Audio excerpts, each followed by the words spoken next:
Tambahan informasi sedikit Ibu Esti, masalah perbedaan perhitungan luas dalam aplikasi GIS itu memang kadang terjadi, Bu.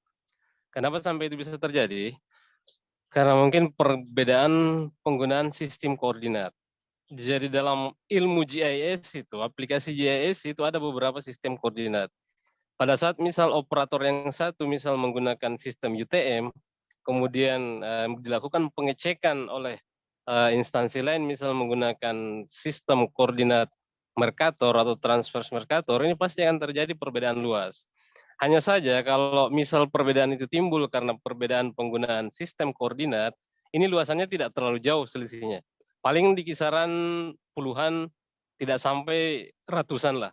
Jadi kalau misal perbedaan luas itu signifikan sampai ribuan hektar, berarti memang seperti yang dijelaskan oleh Pak Sigit tadi.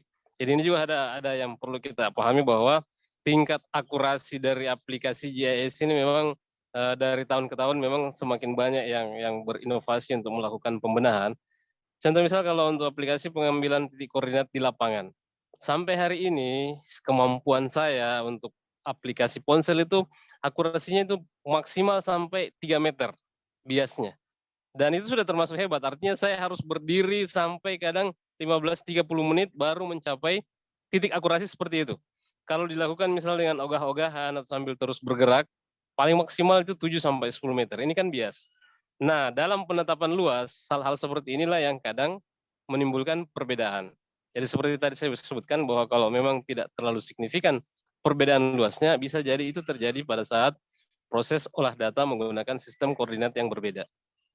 Nah, kita lihat pertanyaan di kolom chat. Pak Sigit sepertinya ada yang Ya, dari Ibu Suryati nih Pak Sigit. Mohon ya. direspon langsung ini. Maaf, apakah ada alternatif lain bila tidak menggunakan aplikasi tersebut untuk data geografi? Silakan Pak Sigit. Baik, langsung saja saya jawab, permisi, Bapak Ibu. Jadi banyak media, Bapak Ibu. Banyak media, tidak harus menggunakan Google Maps, itu hanya alternatif saja, ya kan? Bapak Ibu bisa menggunakan metode lain. Contoh, saat ini Android kita itu sudah dilengkapi dengan GPS. Bapak Ibu bisa langsung aktifkan GPS, kemudian ambil foto. Nah, di situ nanti fotonya tinggal pindahkan ke laptop, itu sudah akan didapatkan informasi geografisnya, X-nya berapa, Y-nya berapa, atau longitude-nya berapa, latitude-nya berapa, itu sudah bisa kita dapatkan. Atau Bapak Ibu bisa juga langsung menggunakan beberapa alternatif seperti misalkan menggunakan open kamera, kemudian bisa menggunakan untuk pengolahannya ya, bisa menggunakan Quantum GIS, bisa menggunakan ArcMap atau ArcGIS, bisa menggunakan Global Mapper, atau Google Earth juga bisa, minimal untuk informasi data koordinat. Jadi banyak media, Bu. Jadi tidak saklek atau tidak terpaku pada yang saya sampaikan di awal tadi. Itu hanya salah satu contoh. Banyak alternatif, nanti muaranya satu. Datanya itu data vektor, yaitu data yang bisa kita lakukan editing. Dan bisa kita lakukan dalam tanda petik manipulasi. Manipulasi di sini dalam arti kita bisa insert data-data pendukung lainnya. Jadi bisa menggunakan banyak media, Pak. Demikian yang bisa saya jelaskan. Oke, Bapak Ibu yang barangkali masih ada yang ingin bertanya, mumpung waktunya masih longgar ini Bapak Ibu. Kembali ngobrol tentang sistem koordinat tadi nih Pak Sigit. Rupanya memang kadang kalau di Sulawesi Selatan saya ingat, Sulawesi Selatan itu masuk 2 zona, zona 50S dengan zona 51S. Dari 24 kabupaten kota di Sulawesi Selatan, itu garis tengah zona 50S itu pas tepat membelah daratan Sulawesi. Iya, Pak. Jadi apa namanya? Kadang-kadang kalau ada teman yang tidak teliti melakukan perhitungan luas, itu kadang Iya, terjadi memang selisih di situ. betul, Misal Pak. Kabupaten A yang seharusnya ada di zona 50S, ternyata Betul. pada saat melakukan aktivasi koordinat, ini dimasukkannya di zona 51S. Iya, Pada saat kalkulat geometri dilakukan, itu pasti akan terjadi selisih luas. pasti Jadi memang terjadi, Pak. ilmu AGIS ini sangat menarik sekali Pak Sigit. Iya, Dan yang iya. paling uniknya ini, saya cerita pengalaman saya, ada anak-anak magang dari Universitas Negeri Makassar di kantor saya saat ini, dari jurusan geografi. Iya, Pada saat saya kasih mereka tugas simpel, saya lihat, wow, anak-anak milenial ini ternyata lebih lincah, teknik olah datanya lebih cepat. Jadi selama beberapa hari terakhir jadinya kebalik. Saya yang belajar sama mereka. Ternyata salah satu dosen mereka itu adalah tenaga ahli mangrove Provinsi Sulawesi Selatan. Bapak ini ahli peta. Dan ternyata murid-murid yang datang magang di kantor ini kan udah semester akhir. Iya Luar Pak, iya biasa Pak. anak-anak geografi ini. Saya salut sekali Betul. dan ini saya menganggap Pak Sigit bahwa ini adalah ilmu yang akan terus berkembang. Ya, Kalau kita tidak berproses mengikuti perkembangan, kita akan tertinggal. betul Sangat Pak. luar biasa sekali dan minat saya yang semakin hari jadi semakin besar ini Pak Sigit. Iya. Dan terus terang, bagus mungkin kalau nanti kita membentuk komunitas sendiri. Siapa tahu di antara teman-teman perencana ada yang punya minat sama dengan kita. Karena saya lihat dari jadwal yang dibuat oleh Pak Agus, sepertinya untuk spasial ini baru kita berdua Pak Sigit. Kalau yang Iya lain Pak. kan banyak. Kalau Iya Pak. perencanaan ada pakarnya, ada Pak Sekjen, ada Pak Rendi. Iya. Jadi kita berdua inilah yang merintis untuk khusus keahlian spasial. Mari kita mulai dan semoga besok lusa ada pakar lain lah, ada perencana lain yang lebih ahli. Mungkin seperti teman Pak Sigit tadi, Pak Yoda, siapa tahu Ya, ingin bergabung mengisi satu sesi atau apa, bisa monggo. Pak. Nanti saya Iya, sampaikan ke artinya beliau. iya, kondisinya apa namanya Pak? Kita ini masih minim lah kalau kalau untuk spasial di PNPPI ini belum terlalu banyak orangnya. Dan sementara kan kalau misalnya kita ulang-ulang tampil, Pak Sigit saya mungkin bosan juga orang lihatnya. Jadi memang Betul Pak, betul, dibutuhkan betul. Harus semangat ada, baru, ya, suntikan darah baru. Siapa tahu ada mungkin teman-teman yang mau bergabung. Dan terus terang seperti yang Pak Sigit bilang, untuk membuat rencana itu paling tidak kita kan harus tahu dulu di mana posisinya itu. Nah, itu statement awal saya dulu waktu menyampaikan ya, materi. itu basic GIS Pak. itu adalah menentukan posisi kita di bumi. Kita mau bikin apa misalnya jembatan atau mau bikin sekolah. Paling tidak kan kita harus tahu dulu di mana posisinya itu. Betul. Saya kemarin iseng-iseng di akhir tahun 2022 itu pada saat keluar masuk kampung, keluar masuk hutan, saya iseng-iseng memasakkan rumahnya ketua kelompok tani hutan. Ternyata Hmm, belakangan data itu berguna, padahal itu hanya titik koordinat saja. iya Pak. Begitu ada yang mau berkunjung ke sana, saya bilang kalau tidak ada yang antar, pakai saja patokan titik koordinat ini. Kan Ya, sekarang di ponsel itu ada beberapa aplikasi yang mampu beroperasi sekalipun tidak ada signal. betul Pak. Ah, ya, itulah yang kita manfaatkan dan sepertinya, cuman repotnya ini sepertinya sudah mulai tercium oleh oleh apa namanya para pemeriksa, para auditor. Ini mereka bisa manfaatkan juga sebenarnya. Besok lusa Iya, mereka pasti tidak iya, tidak akan minta diantar lagi. Hanya iya Pak. dengan berbekal titik koordinat, dia akan bisa menemukan sendiri ke lokasi setiap Iya, objek. betul. Jadi memang ilmu GIS ini apa namanya sesuai dengan judulnya hari ini bahan dasar perencanaan. Saya pikir itu hal yang mutlak memang. Iya, Bagaimana kita berbicara mau melakukan pembangunan sementara posisinya tidak pas dan iya, kadang kayak begitu. Ada kalau misalnya kita tentukan memang posisi lokasi, kalau dulu kan misal disebut kecamatan itu kan masih bisa bergeser, Pak. Sampai posisi paling bawah pun desa itu masih bisa bergeser. Tapi kalau titik koordinat bergeser sedikit saja kita sudah langsung tahu bahwa ini iya, dipindahkan. Ini iya, bukan posisi awal yang iya, dimasukkan. Misalnya seperti itu. Jadi iya, memang ini sangat vital, hanya saja mungkin posisi kita di PNPPI ini yang berminat untuk dunia spasial ini mungkin apa namanya atau mungkin belum muncul Pak. Saya pikir masih bertapa semua ini para pendekar spasial di PNPP ini iya, belum ini. Jadi apa namanya mungkin kita harus lebih sering memunculkan sesi spasial. Ini saran buat Pak Agus, Pak Ketua Pusat Pengembangan Kompetensi. Paling tidak kan udah ada saya dengan Pak Sigit. Siapa tahu berikutnya mungkin ada lagi. Saya terus terang belum sempat lagi bikin materi Pak. Makanya saya belum sempat lagi untuk mengisi sesi. Pertama itu tadi karena faktor kesibukan, yang kedua juga apa namanya di awal tahun juga kadang ada beberapa yang harus diselesaikan cepat. Tapi insya Allah saya akan coba lagi. Siapa tahu semakin sering lah spasial ini bisa semakin kita kembangkan. Bapak Ibu sekalian, sekali lagi siapa tahu masih ada yang ingin bertanya kepada Pak Sigit. baik, Waktu kita sambil mungkin sambil menunggu Pak. Jadi ya saya ya ingin monggo Pak Sigit. ingin berbagi pengalaman bahwa saat saya bertugas di salah satu kabupaten di Kalimantan Barat di sekitar tahun 2009 dan 2010, saya dan tim itu terselamatkan Pak. Terselamatkan dari tim pemeriksa BPK dan BPKP. Jadi saat itu kami terindikasi lebih bayar untuk SPPD. Waktu itu kami melakukan pendataan data fasilitas pendidikan dan kesehatan. Nah, terselamatkannya dari apa Bapak Ibu? Dari panjang rute jalan yang kami tempuh, satu. Yang kedua, titik poin lokasi kami melakukan survei. Kemudian dari dua data ini kan pasti melintasi beberapa kecamatan. Nah, terselamatkannya yang kedua, data itu kami tampilkan bahwa antara surat tugas dengan lokasi survei itu sesuai, sinkron. Oh, ternyata di kecamatan A, B, C, D. Lokasinya di poin ini, poin ini, poin ini. Kan kalau kita SPPD itu kan dihitung jarak tuh Pak. Kalau misalkan Pontianak Jakarta, harga tiket berapa kalau untuk tiket pesawat kan. Kalau ini kan dari ibu kota kabupaten ke kabupaten tertentu, ke kecamatan tertentu, eh, biayanya berapa. Jadi disitulah salah satu letak atau peran penting dari data spasial atau penggunaan eh, sistem informasi geografi. Saat itu kami menggunakan GPS Pak, GPS tangan, GPS genggam handheld seperti itu. Nah, saya menyarankan kepada Bapak Ibu, misalkan ada survei lapangan atau melakukan monitoring dan evaluasi, kalau bisa selalu mengambil dokumentasi. Kalau belum memiliki GPS, kita bisa gunakan Android kita. Kita bisa menggunakan open kamera di situ.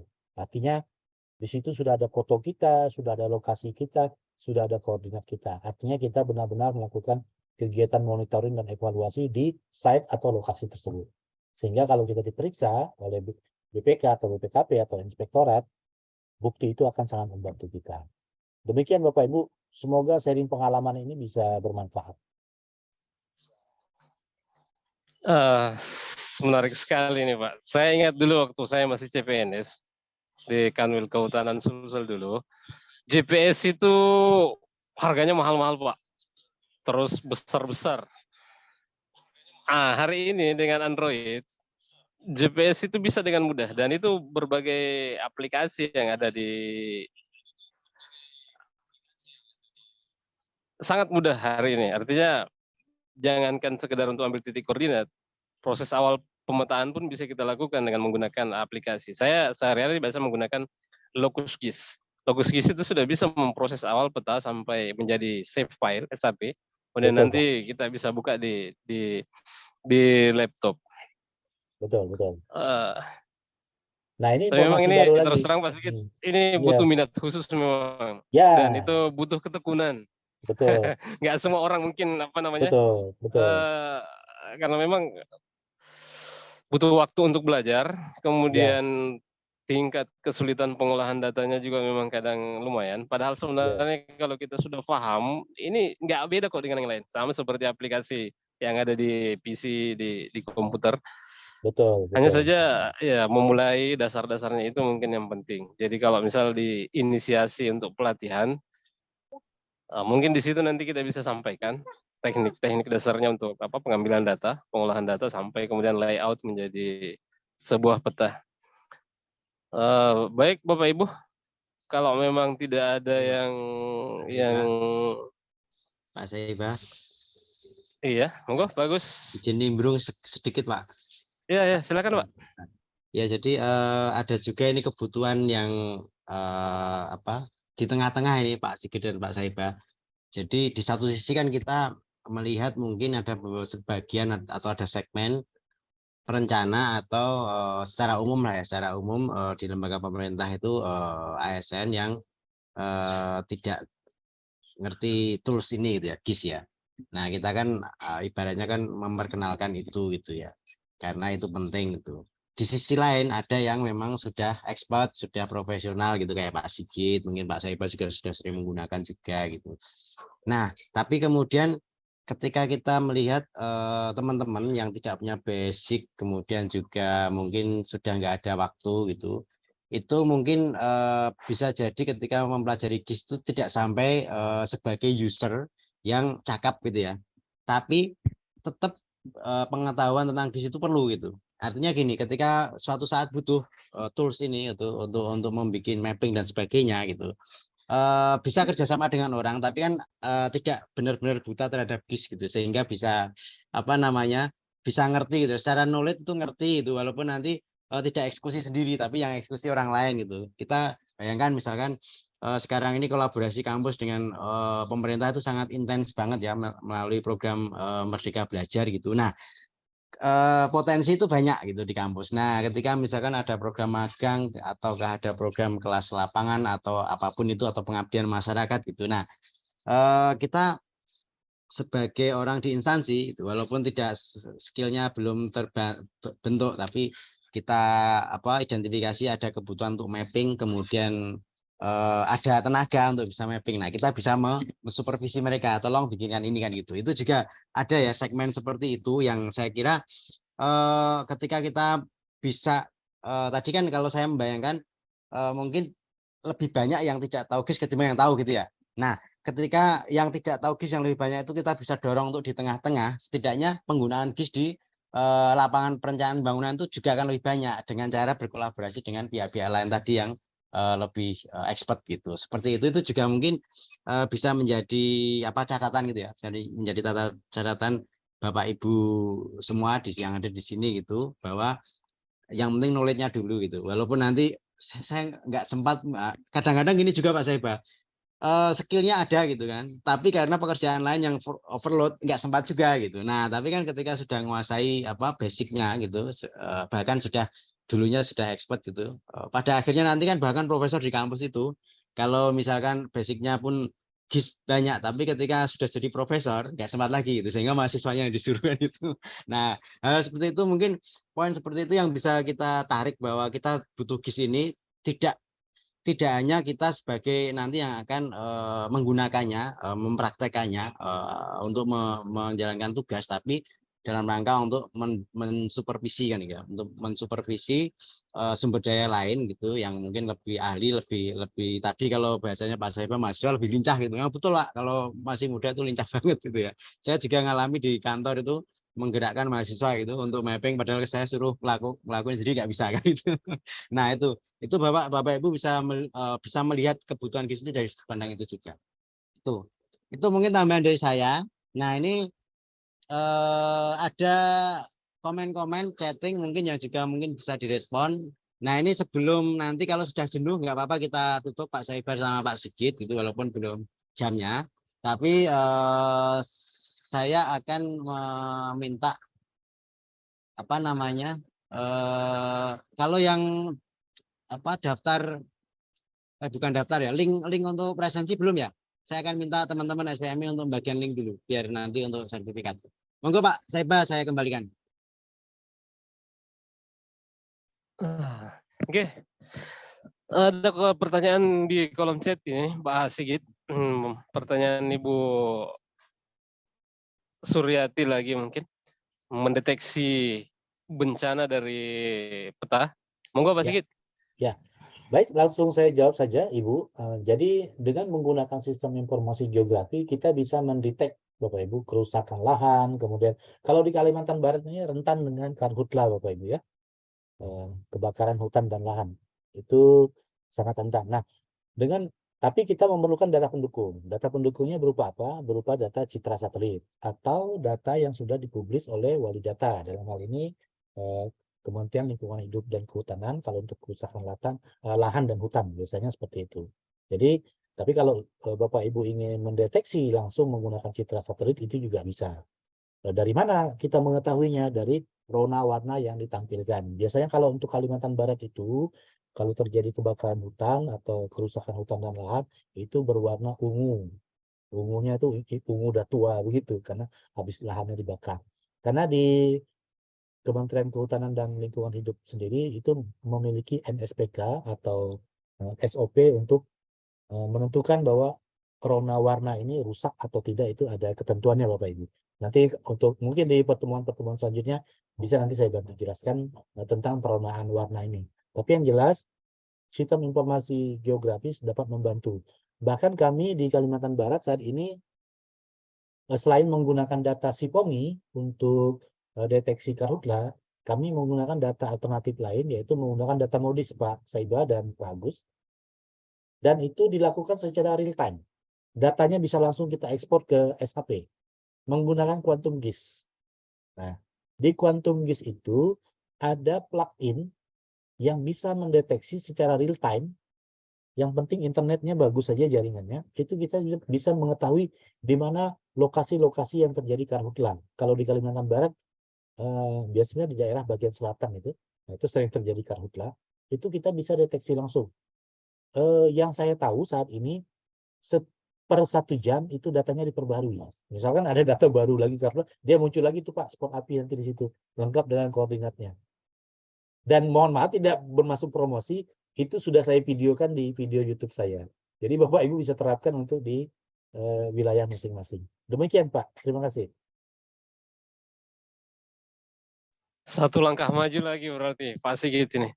Luar biasa. Nanti kapan-kapan berbagi tutorialnya kalau ada Pak ya. Ada Pak, ada. Nanti saya bagikan linknya. Terima kasih. Siap. Ini ada pertanyaan lagi nih Pak Sigit. Dari Ibu Winarni. Minta referensi tentang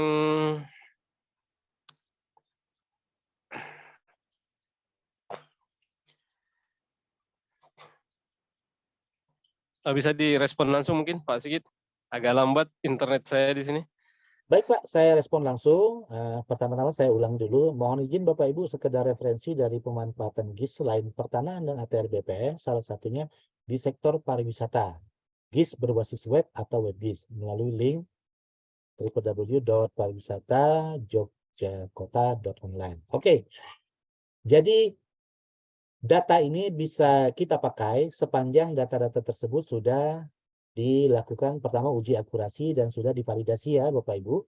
Biasanya kalau untuk data spasial ini validasinya di Badan Informasi Geospasial. Tapi kalau misalkan sudah dicantumkan di web, itu artinya sudah divalidasi atau sudah dikonsultasikan dengan Badan Informasi Geospasial. Ini dalam hal toponimi nih biasanya, untuk penamaan rupa bumi.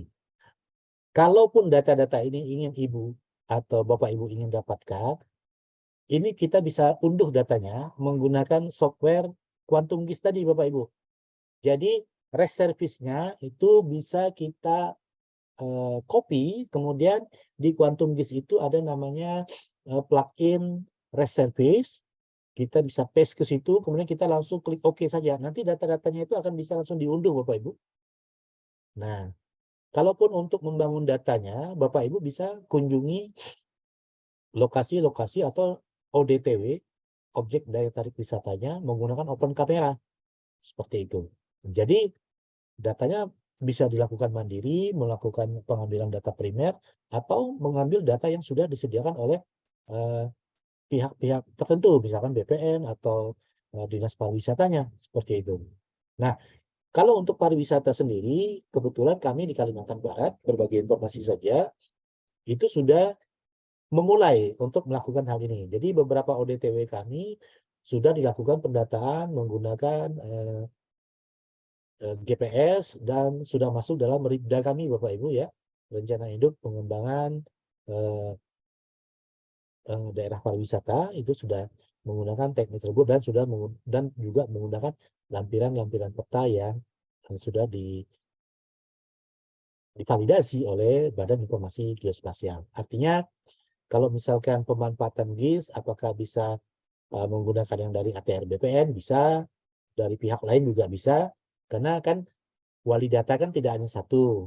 Misalkan kalau untuk pertanahan tentu wali datanya itu ATR BPN. Kalau untuk kehutanan wali datanya itu dari KLHK. Nah, kalau untuk pariwisata wali datanya tentu dari Dinas Kementerian Pariwisata seperti itu. Dan kalaupun dicantumkan di web itu artinya data itu sudah tervalidasi atau sudah melalui uji akurasi antara Kementerian Pariwisata melalui dalam hal ini mereka biasanya berkoordinasi dengan direktorat atau departemen toponiminya seperti itu. Artinya datanya sudah bisa termanfaatkan atau bisa digunakan. Demikian Pak, lanjutkan Pak. Terima kasih. Iya. Terima kasih Pak Sigit. Bapak Ibu yang ingin berinteraksi dengan Pak Sigit, monggo silakan bisa lewat kolom chat atau raise hand langsung. sambil menunggu kita lanjutkan obrolan tadi, Pak Sigit. Ini ada yang berbicara tentang wali data tadi, Pak Sigit. Satu hal yang paling vital itu sebenarnya adalah wali data tentang batas administrasi. Ini wali datanya kan Kemendagri. Iya, benar, Pak. Yang saya pengen tanya ke Pak Sigit, yang terakhir untuk Kalbar itu untuk batas administrasi kapan ditetapkannya, Pak? Oke, baik, Pak. Nah, kalau untuk batas administrasi di Kalimantan Barat, itu dapat saya bagikan informasi sebagai berikut, Pak. Kalau untuk segmen batas antara Provinsi Kalimantan Barat dengan Kalimantan Tengah, itu semuanya sudah dalam bentuk Permendagri, Pak. Jadi antara di bagian timur dan di bagian selatan, itu antara Provinsi Kalimantan Barat dengan Provinsi Kalimantan Tengah itu sudah clear semua. Kalau untuk yang di wilayah selatan itu antara Kabupaten Ketapang dengan Kabupaten Sukamara di Kalimantan Tengahnya itu sudah dalam bentuk Permendagri. Kemudian informasi yang saya ketahui juga untuk di wilayah timur antara Kabupaten Melawi dengan Kabupaten Serian, kemudian Kabupaten Gunung Mas di Kalimantan Tengah, kemudian sebentar lagi satu Lamandau itu juga sudah dalam bentuk Permendagri, artinya sudah inkrah, Pak, dalam bentuk Permendagri, tidak ada masalah lagi. Cuma kalau untuk Kalimantan Tengah, yang saya belum punya informasi ini, tapi sudah clear, itu antara Kalimantan Barat dengan Kalimantan Timur, karena patok besarnya sudah ditemukan, Pak. Karena puluhan tahun ya, karena letaknya itu dia berbatasan dengan perbukitan Swarner, Pak. Itu berbatasan langsung dengan negara Malaysia. Kalau Bapak Ibu ingin cari informasinya lebih lengkap, itu ada Ring of Fire-nya Metro TV. Jadi kalau tidak salah itu ditayangkan tahun 2004 atau 2006 itu. Itu antara Wanadri dengan pencinta alam lah kalau nggak salah. Itu melakukan napaktilas perjalanan dari Kalimantan Barat ke Kalimantan Timur. Nah, disitulah, Pak, ditemukan patok batas antara Provinsi Kalimantan Barat dan Kalimantan Timur. Itu besar, Pak. Saya kurang tahu dimensinya berapa, tapi yang jelas besar. Itu tertimbun gundukan lumpur karena udah puluhan tahun ya. Nah, ketika mereka melangkah ke depan itu sudah Sungai Mahakam, Pak. Jadi sudah tidak ada yang bisa membantah lagi bahwa itulah batas antara Provinsi Kalimantan Barat dan Kalimantan Timur, seperti itu. Cuma kalau untuk batas negara itu kan wewenang pusat. Nah, kalau dengan jiran ini atau tetangga ini agak sedikit naik turun, up and down itu, Pak. Permasalahannya menggeser itu biasa. Tapi kalau untuk yang internal kita di Indonesia antara Kalimantan Barat dan Tengah dan Timur itu sudah tidak ada masalah lagi, Pak. Sudah clear. Kalau yang batas antara Kalimantan Barat dan Timur itu Barat dan Tengah itu semuanya udah clear, Pak. Termasuk batas kabupaten yang di dalam wilayah Kalimantan Barat pun sudah tidak ada masalah lagi. Seperti itu. Demikian, Pak. Ya, ini apa namanya? Saya hanya ingin sedikit menunjukkan bahwa peran ilmu GIS ini sangat vital, Pak Sigit. Ya, beberapa waktu yang lalu juga saya sampaikan sambil beranekdot begitu bahwa akan jadi lucu kalau kita mengaku sebagai warga negara Indonesia sementara batas-batas negara kita di atas kertas atau di media digital itu kita nggak tahu. Dan sebenarnya kan ilmu SIG ini, ilmu sistem informasi geografis ini kan intinya hanya di situ bahwa mencoba menempatkan rupa bumi itu ke dalam satu bidang datar. Nah, fungsi-fungsi untuk menempatkan itu supaya posisinya tepat, tidak bergeser, itulah sampai muncul titik koordinat. Kan seperti itu. Jadi apa yang kita sebut dari tadi mungkin perlu kita persimpel, Pak Sigit. Longitude, latitude itu sebenarnya kalau bahasa Indonesianya kan lintang utara dan lintang selatan dan bujur timur. Itulah yang ada kalau di negeri kita. Betul. Kebetulan Nah, kalau garis nolnya itu kan melintas Kalimantan, Sulawesi kan pas di garis nol, Pak. Makanya teman-teman kalau yang di seputaran Sulawesi Tengah itu rata-rata mereka terbiasa membuat peta pasti ada garis nolnya di situ. Dan semakin menariknya ini membuat bahwa kalau kita ngobrol seperti ini kan susah divisualkan, Pak Sigit. Enaknya menggunakan GIS pada saat kita melakukan presentasi, melakukan paparan, kita bisa membuat tampilan yang menunjukkan bahwa ini posisinya seperti begini. Di dekat daerah ini tuh ada misal ada sungai, atau dekat sini misalnya ini dekat laut, dekat sini Betul. ada danau. Dan Ya. semakin berkembang yang luar biasa seperti sekarang yang saya lagi kerjakan saat ini Pak Sigit, saya lagi mencoba untuk memetakan Sulawesi Selatan ini, lahan kritisnya satu provinsi. Inilah yang akan saya coba ini kan, dan itu masuk dalam SKP saya di tahun 2023 ini. Iya, Pak. Moga-moga bisa rampung 24 kabupaten. Semoga saya kuat maksudnya Pak Sigit. Ini kan ngerjain satu kabupaten saja ini kan, wah, kumpulin datanya gimana, harus koordinasi ke sana sini, terus apa namanya, Iya, betul, Pak. menggambar layoutnya sendiri butuh Iya, waktu. iya. Jadi ya memang ini dunia perencanaan itu sebenarnya data dukung utama Pak. Betul. Kan kalau di KLHK kewenangan itu kan wali data yang seperti Pak Sigit bilang tadi, BIG itu Badan Informasi Geospasial sudah menunjuk secara resmi bahwa KLHK itu adalah wali data untuk tutupan lahan. Ya. Nah, salah satu indikator untuk mengukur itu adalah lahan kritis. Nah, saya coba masuk di situ. Saya diskusi dengan atasan langsung saya, Bapak Kepala Dinas. Setelah beberapa menit, mungkin itu yang disebut dialog kinerja mungkin. Resmi formil karena apa namanya pejabat struktural di kantor juga hadis, dan di situ langsung disetujui bahwa saya bisa mengerjakan itu sebagai bagian dari SKP saya tahun 2023. Ini menunjukkan bahwa kita para perencana itu apa namanya merupakan motor penggerak Pak. Kita yang memulai dari merencanakan, mengawal terus, dan di akhir kita juga yang melakukan monitoring dan evaluasi. Jadi terkadang benar juga seperti yang dibilang Ibu Nunu, beliau yang dosen perencanaan di UGM itu, bahwa pada saat kita menyusun dokumen perencanaan kita duduk di belakang meja. Tapi pada saat kita melakukan pemantauan pengendalian, pengawasan pengendalian, itu kita harus turun langsung. Tidak bisa kita hanya mengandalkan data yang disodorkan ke kita. Misal kita disodori laporan dan dokumentasi. Contoh Pak, buat bangunan. Otomatis kalau kita minta sama pelaksananya, dia kan kirimkan foto-foto yang bagus. Tapi kan Iya. kita tidak tahu campuran yang dia gunakan berapa, pasir berapa, semen berapa. Kalau kita datang di lokasinya kan kita bisa ketok, kita bisa injak, kita bisa apa kan, Iya, benar, ketahuan Pak. bahwa ini tidak Benar, sesuai benar. dengan ini. Dan Betul. modal untuk melakukan pengawasan pengendalian itu Pak, saya anggap bahwa penguasaan ilmu GIS itu penting Pak. Ya. Kita pegang titik koordinat. Ya. Kalau nggak ada yang ngantar, kita bisa cari sendiri. Betul. Disitulah enaknya kalau orang ngerti GIS. Dan saya yang paling menariknya itu Pak Sigit, sampai-sampai teman bilangin, kamu ini berani keluyuran. Saya bilang, iya, karena kadang saya keluyuran nggak perlu nanya orang lagi. Yang Iya. penting cas HP saya full, saya tinggal nanya saja ke mbah Google-nya, kemana saya ini menuju. Kondisinya seperti itu, jadi saya anggap bahwa hidup saya memang tidak terlepas dari yang namanya Ya, benar, GIS Pak. ini. Jadi Betul, mungkin Pak. saya berharap dengan Pak Sigit, kita bisa bertandem terus, Ya. mengisi sesi di PNPPI atau di mana saja, kita Ya. menghidupkan ini kan banyak sebenarnya komunitas mapper di luar itu banyak Pak Sigit. Ya, Tetapi yang betul, Pak. sama-sama bergelut sebagai perencana ya mungkin kita inilah.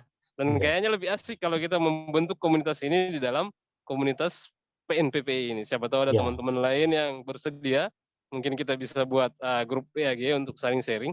Karena sharing data ini bermanfaat Pak. Ya, Misal setuju saya, Pak. Pak Sigit punya data SHP, misal data apa yang se-Indonesia kayak gitu. Saya Ya, minta, kan saya tinggal motong saja buat Sulsel kayak gini. betul. Itu Betul.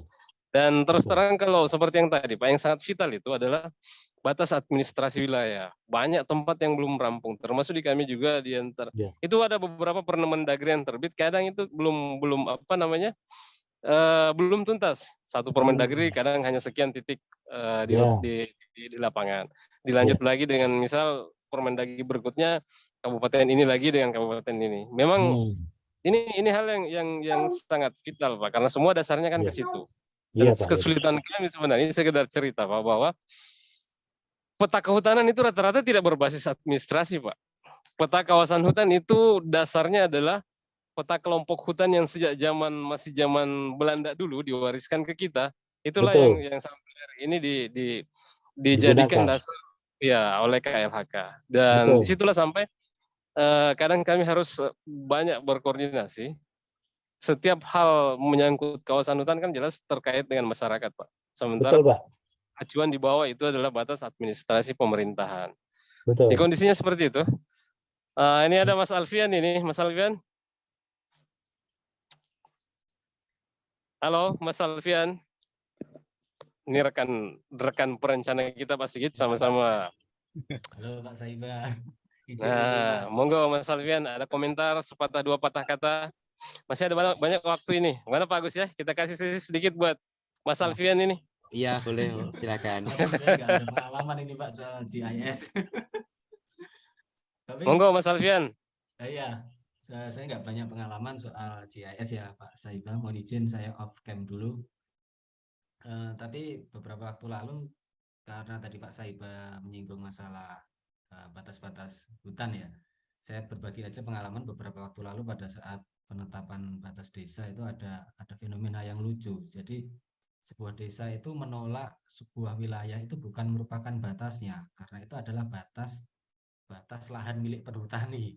Jadi unik juga. Jadi pemahaman di akar rumput ini soal batas-batas, soal peta ini juga.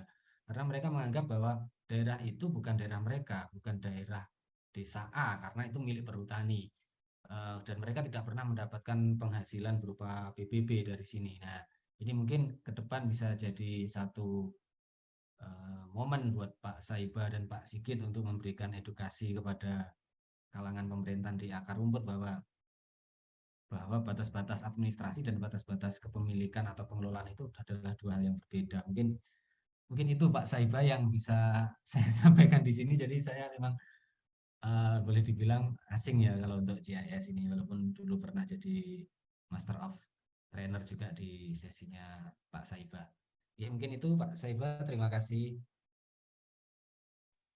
Iya, terima kasih banyak Mas Alfian.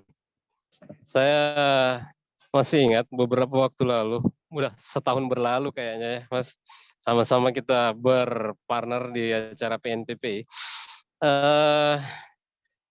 Memang mungkin itulah pilihan bahwa pada saat kita persiapan untuk naik jenjang, disitulah kita diarahkan untuk memilih masing-masing 3 bidang itu, bidang ekonomi, bidang sosial, dan spasial. Saya awalnya sebenarnya itu ini saya sebenarnya ke sosial, tapi setelah saya memperhatikan kayaknya spasial ini juga sesuatu yang sangat perlu. Akhirnya saya menjadi fokus, menjadi rutin belajar sejak 2016 itu pertama kali saya ikut diklat perencanaan.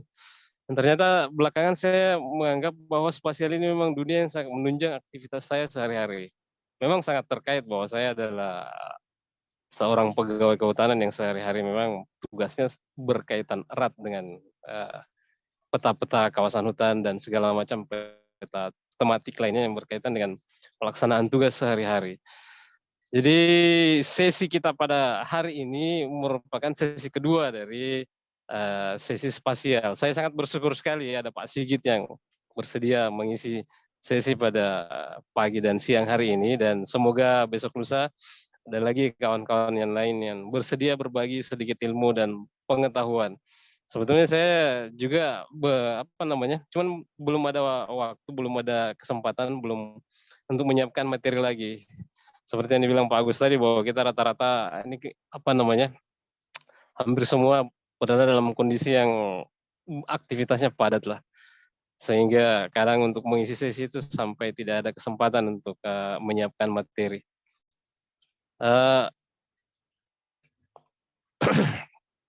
Kalau memang tidak ada lagi yang ingin bertanya, mungkin acara kita cukupkan sampai di sini saja. Mohon kepada Pak Agus untuk mewakili Pak Ketum untuk menutup acara. Demikian, Pak Agus, silakan. Barangkali Pak Sigit mau closing dulu. Oh ya, closing statement dari Pak Sigit. Baik Pak, terima kasih. Yang pertama saya mengucapkan terima kasih dan apresiasi yang setinggi-tingginya kepada Bapak Ibu yang hadir pada hari ini. Yang kedua, jujur saya akui materi yang saya sampaikan pada hari ini mungkin belum begitu lengkap. Saya akan mencoba untuk memperbaikinya dan akan menyelesaikan buku yang tadi saya sampaikan juga, plus perbaikan materi supaya bisa digunakan oleh Bapak Ibu. Nanti saya kirimkan melalui Pak Agus. Demikian Pak. Terima kasih. Assalamualaikum.